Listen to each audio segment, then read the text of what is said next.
বর্তমান বিশ্বে হ্যাকিং বিষয়টি এতটাই প্রসার হয়েছে যে মানুষ সর্বত্রই হ্যাকারদের ঝুঁকিতে থাকে। এর মাঝে এমন কিছু কুখ্যাত হ্যাকার লুকিয়ে আছে যারা চাইলে এই আধুনিক বিশ্বের সকল হিসাব নিকাশ মুহূর্তেই বদলে দিতে পারে। আজ আমরা এমনই একজন কুখ্যাত হ্যাকারের নাম জানব, যার নাম হলো হামদা বেন্দেলাজ। তিনি একজন আলজেরিয়ান হ্যাকার, যার কোডনেম ছিল BXT এবং নিকনেম ছিল স্মাইলিং হ্যাকার। তিনি FBI ও ইন্টারপোলের শীর্ষ 10 দাগি হ্যাকারদের একজন ছিলেন। তিনি কম্পিউটার ভাইরাসের মাধ্যমে 200টিরও বেশি আমেরিকান ও ইউরোপিয়ান ব্যাংক হ্যাক করেন।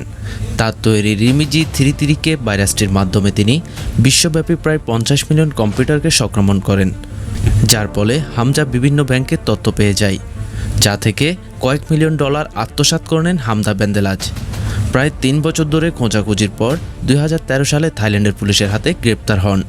তবে তিনি গ্রেপ্তার প্রতিহত করেননি। আশ্চর্যজনক বিষয় হলো, গ্রেপ্তারের পর যতবারই হামজাকে মিডিয়াতে দেখানো হয়েছিল ততবারই মুচকি হাসতে দেখা গিয়েছিল। আর এই হাসির জন্যই মূলত হামজাকে স্মাইলিং হ্যাকার উপাধি দিয়েছিলেন।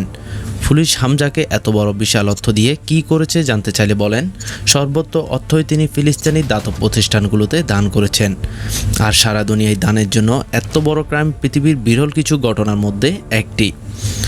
গ্রেপ্তার পর হামজা তার পরিবারকে বিদায় জানিয়েছিলেন এবং তার স্ত্রী ও কন্যাদের তাদের গন্তব্যস্থলে ফিরে যেতে বলেন। তো বন্ধুরা, আমাদের আজকের ভিডিওটি আপনাদের কাছে কেমন লেগেছে অবশ্যই কমেন্ট বক্সে কমেন্ট করে জানাবেন। আর আপনি যদি আমাদের চ্যানেলে নতুন হয়ে থাকেন অবশ্যই চ্যানেলটি সাবস্ক্রাইব করতে ভুলবেন না। আর যদি অলরেডি করে থাকেন অসংখ্য ধন্যবাদ। দেখা হবে পরবর্তী কোনো ভিডিওতে।